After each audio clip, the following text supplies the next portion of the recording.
Assalamualaikum warahmatullahi wabarakatuh. Nama saya Emre Wirawan dari kelas 10 MIPA 2. Pada video ini kita akan mempelajari tentang ekologi. Mari simak videonya. Satu pengertian.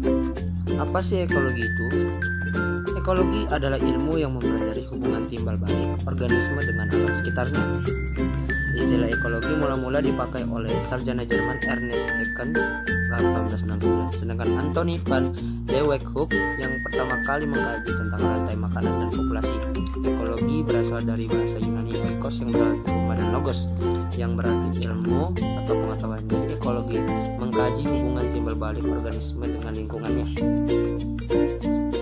2. Pembagian.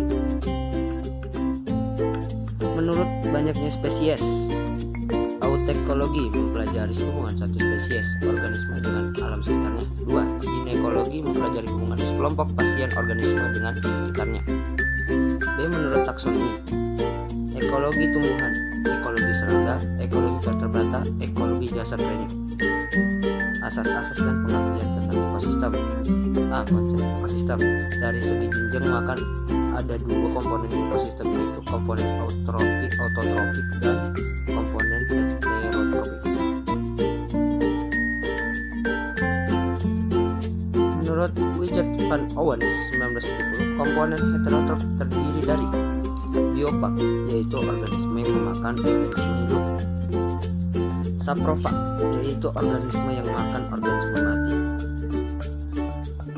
Dari segi fungsional ekosistem dapat dianalisa sebagai berikut: 1. Lingkaran energi, 2. Rantai makanan, 3. Pola keragaman dalam waktu dan ruang, 4. Perkembangan evolusi, 5. Pengendalian cybernetics.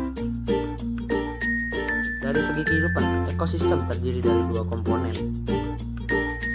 1. Komponen abiotik yang meliputi senyawa organik, senyawa anorganik, lingkungan. 2. Komponen biotik yang meliputi produsen, makrokonsumer, mikrokonsumer, dan saprotop. Pengendalian secara biologi lingkungan kimia. Organisme menyesuaikan diri dengan lingkungan fisik, akan tetapi organisme juga dapat membuat lingkungan kimia menyesuaikan terhadap kebutuhan biologisnya. Dengan kata lain, organisme dapat memengaruhi lingkungannya.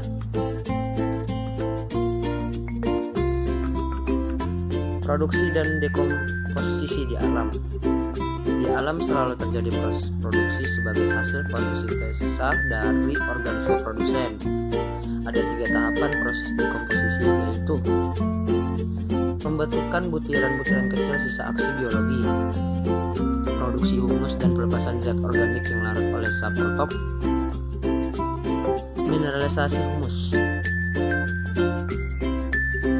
degradasi zat organik mengendalikan sejumlah fungsi dalam ekosistem, misalnya peredaran kembali nutrien melalui mineralisasi, pembentukan makanan dalam rantai makanan detritus, pembentukan ekstrokrin yang bersifat mengatur, memodifikasi bahan-bahan yang masih perawan dari tanah.